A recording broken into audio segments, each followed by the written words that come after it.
Hello, builders. We would love to welcome you to this episode of the Build Your Success podcast. Here at the Build Your Success podcast, we like to build you so you can build others. We do that through our coaching, training, and speaking events, but we also do that with a special guest that we bring to the show.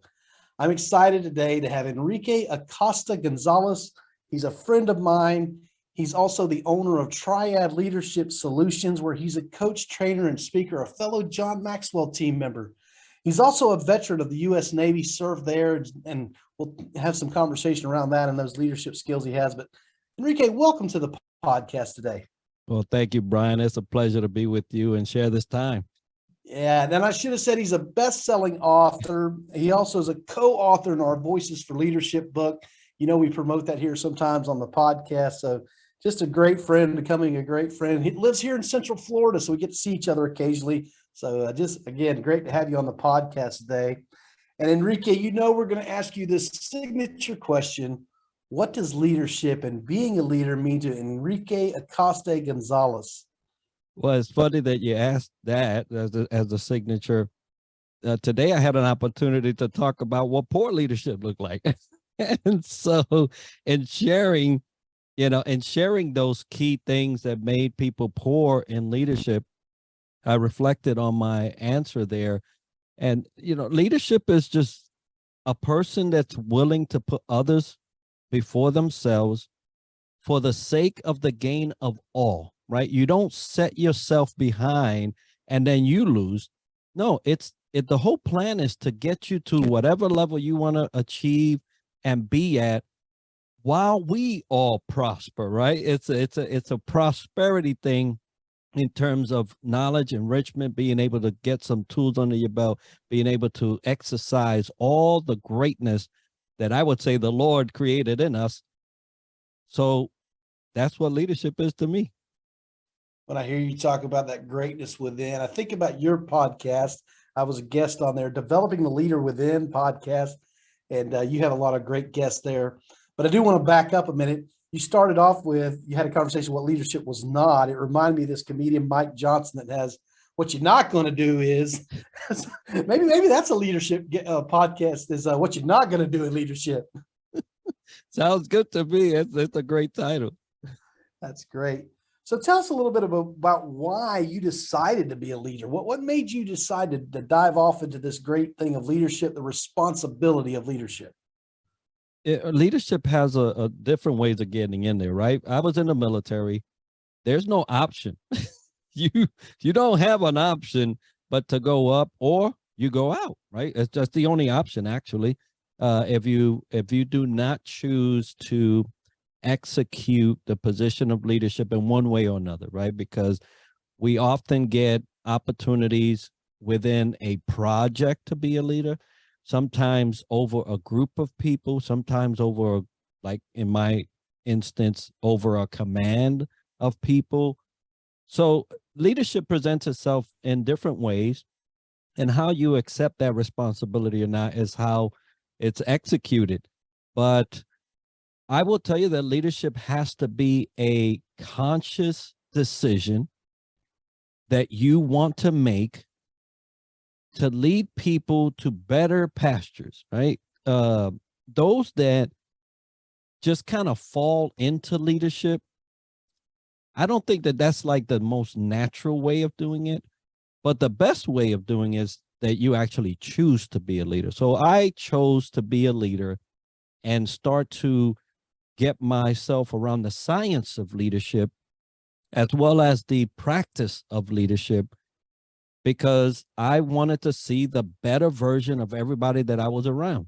And the only way to do that was, number one, to accept it for myself and actually make it part of my life, emulate it, and then help others get there.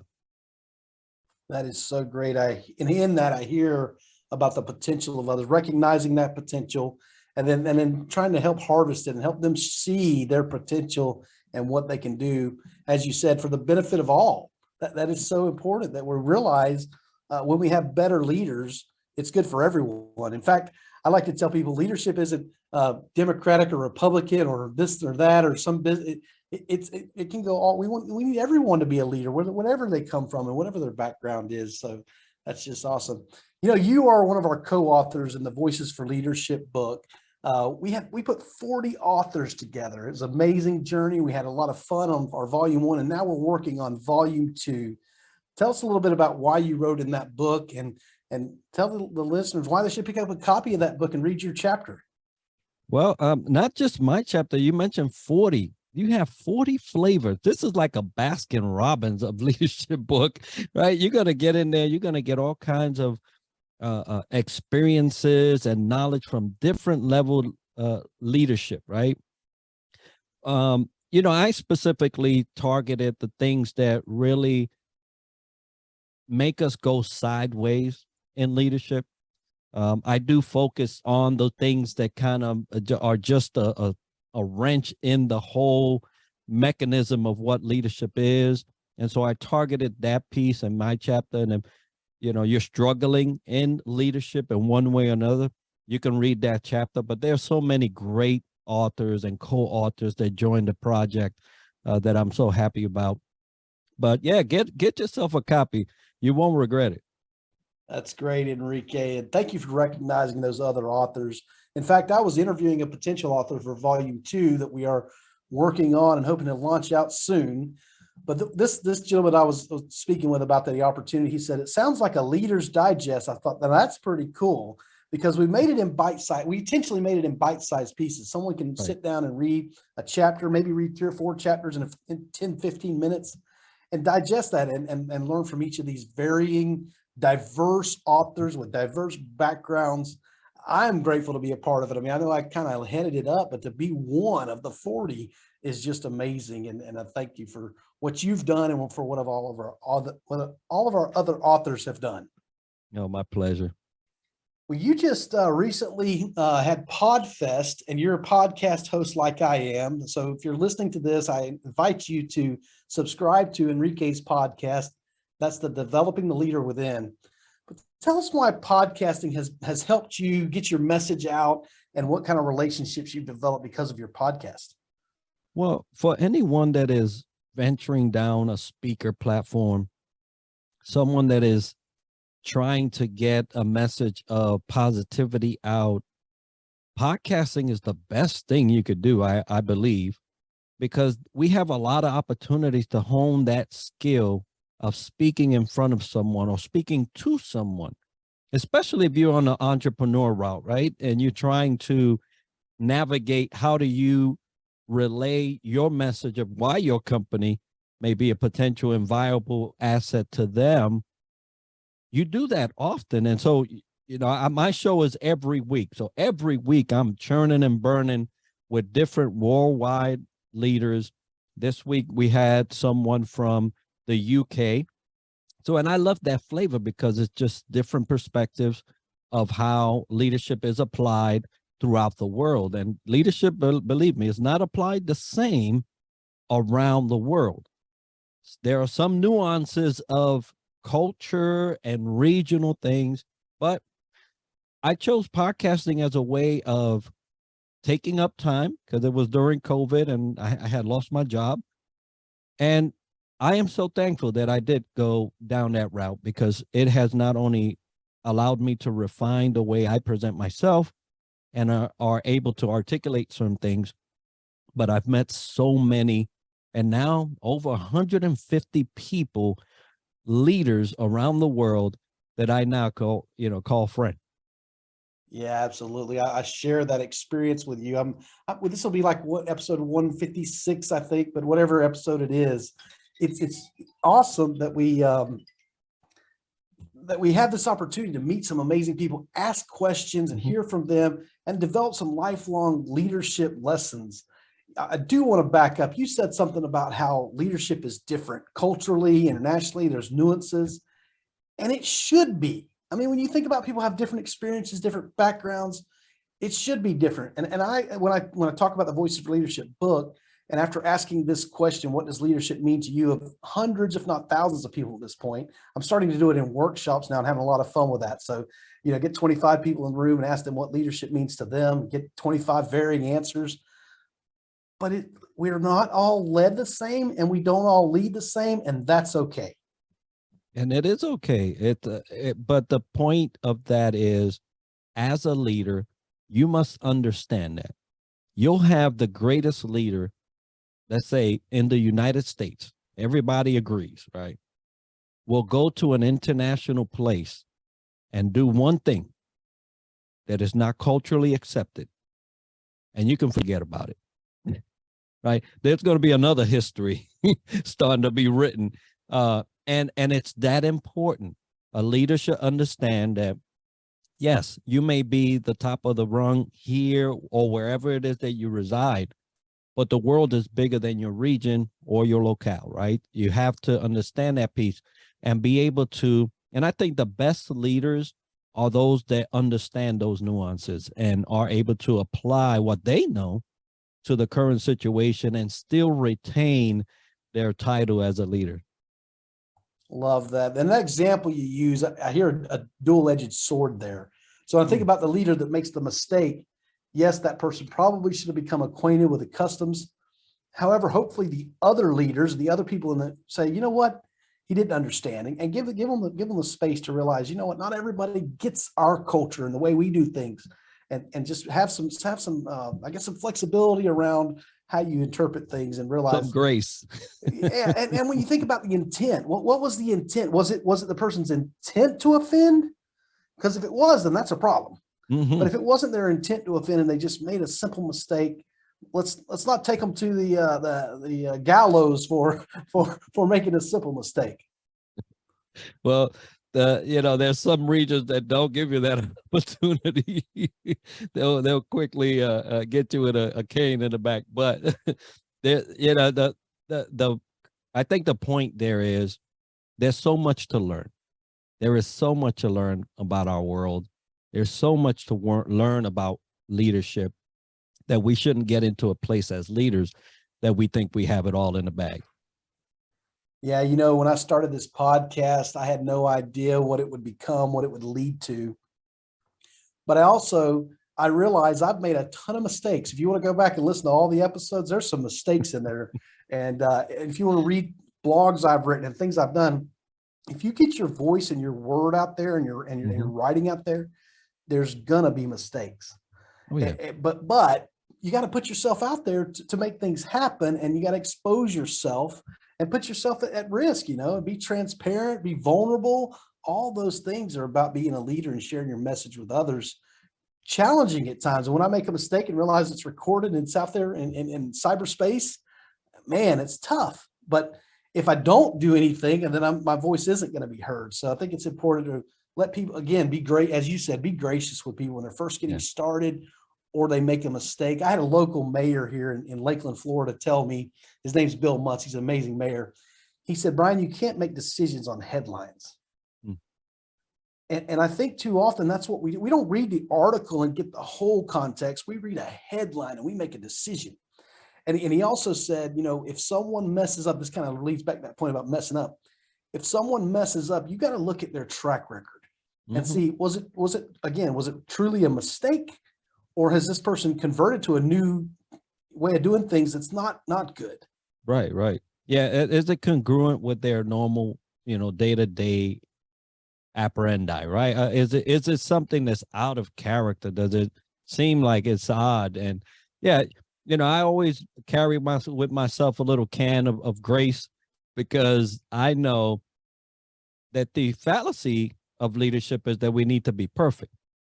And that's impossible from imperfect vessels, right? You just cannot get that type of result that you think that you should be seeing. What we often caution leaders is that when you cannot apply grace, it's going to be a tough road to go through. And so hopefully you have them both. So, if someone's not applying grace to you, that you can pour it on yourself and keep going. Well, and I know you and I, we do this together in leadership. We're not suggesting you let people walk over the top of you. We're not suggesting that you just, completely just lay down and let go. But you do need to think about from a different angle, think of their perspective. In fact, I tell people, there's been times I've seen things with my own eyes and made a decision that was the wrong decision. And once I found out the other side of something, Oh, yeah. John Maxwell shared with us about using the beach ball perspective. What you can see, it's true, but there's another side of the coin, there's another side of the ball that we can't see. And once we get made aware of that, our perception can change. Definitely. You have to be open to the fullness of the picture, right? Snapshots are not going to cut it. It may cut it for the news, but it won't cut it for life, because there are so many other things and little information gaps that really kind of taint our decision making. Get as much as information as you can before you make a decision. Absolutely. So Enrique, what's a tool or technique that listeners can take away to fill those gaps? What do you do when you know there's gaps, or maybe you just want to be very certain that you're making the right decision? How do you fill those gaps? Yeah, be open to listening. Listening is and now listening, and I'm talking from the perspective of the totality of listening, because we do listen by ear, right? That's where the sound comes in. But if you look at somebody, you can listen. So use your full senses to listen to the situation at hand. That will easily add to the communication piece that may be lacking. A lot of times we try to just throw stuff out, right? Just, try to figure things out. And sometimes you just have to sit back and listen in the fullness of listening, and you'll get all the information you need to make the right decision. So use listening as a tool. That is great advice. And the listening, I teach a course on active listening, and they say to teach is to learn. It's something that I struggle with. So teaching it helps me learn, and it helps me become a better practitioner of listening. This podcast has helped me to listen, because I ask questions and get to find more answers and discovery, and just make sure that all works out. You began this podcast by talking about some poor leadership and the conversation you had around that. Maybe that's a great thing you could share with us as an example of poor leadership, and then how to overcome that. Yeah, well, the question was, how to identify poor leadership. Although it actually was like, hey, if you could pick it around one item, what would it be? Now, I'm not one to pick it at anything, but I said, well, if I had to make a decision to go pick it, I would pick it against poor leadership. And the question was, well, what is poor leadership? And simply, we take on the role of leadership. Either you was put there, most people are, or you decided to be. Now, I love the people who decided to be, because they have actually contemplated what it's going to take. But for those that have not contemplated and are thrown into the throngs of leadership, and maybe they don't want to be, there's one thing that can help you not be a poor leader. And that is, are you interested in the success of your people more than you're interested in your own success? Because the funny thing about leadership is that the more you help people become successful, the more success comes to you. And so true leaders, or those that are good leaders, understand that rule, unwritten rule, but it's executed and it comes to fruition. It's that when you invest in your people, they in turn invest in you, and it is a beautiful cycle of leadership. So poor leadership are those that are just interested in their own success. They don't care about anybody else. And because they're at that position, no one can tell them anything. So be careful. Oh, that's great, Enrique. And I posted on LinkedIn. You're very active on LinkedIn. I'm trying to be active on LinkedIn, but I posted yesterday about how growing people grow companies. And it's so important to invest, as you're alluding to, in the team. And the success of the team so much depends on the leader. And just be aware of that, and encourage and inspire growth is so important. Well, listen, we're at that point of the show. We got a lot of content we've shared with our listeners today, but I do want them to find out more about you and what you're doing over at Triad Leadership Solutions. So tell our listeners where they can find you, and then your website and what they can find there. Yeah, well, I am easily found on LinkedIn. You can go there. You'll find me, Enrique Acosta Gonzalez. I believe I'm the only one. And triadleadershipsolutions.com is our website. That's where you book, peruse, go through and see what kind of offering will be best for you. And then there you can book a call or book a session and even inquire about anything that you might want that you see on the website that appeals to you. So yeah, by all means, those two ways. That is great, Enrique. Again, I encourage my listeners to go over and listen to Enrique's podcast. Hear some of his amazing guests. We've had a few of the same guests, but there's many, many others that he's had that I haven't, and vice versa. So definitely get over there and listen to that podcast. I want to thank you for listening to the Build Your Success podcast today. I also want to encourage you, Enrique is one of our authors, and over at our vflcommunity.com, you can join our monthly Beyond the Book call. There's actually you can start for $1 a month and see if you like it, try it. And then if you like it and enjoy it, you come on these monthly live calls where we interview the authors. In fact, Enrique's interview about his chapter is already up in our archive section. He was an early interviewee and an early adopter of the program. So he's already in the archive section of our videos. You can watch Enrique's video, and you can watch about, 20 other authors that we've interviewed last year. And then we're continuing to interview new authors for Voice Volume 1, and going to start Volume 2 as soon as we run out of our Volume 1 authors. But it's a great place to come every month, hear from some amazing authors, and also have a backlog of content that you can use for your own development.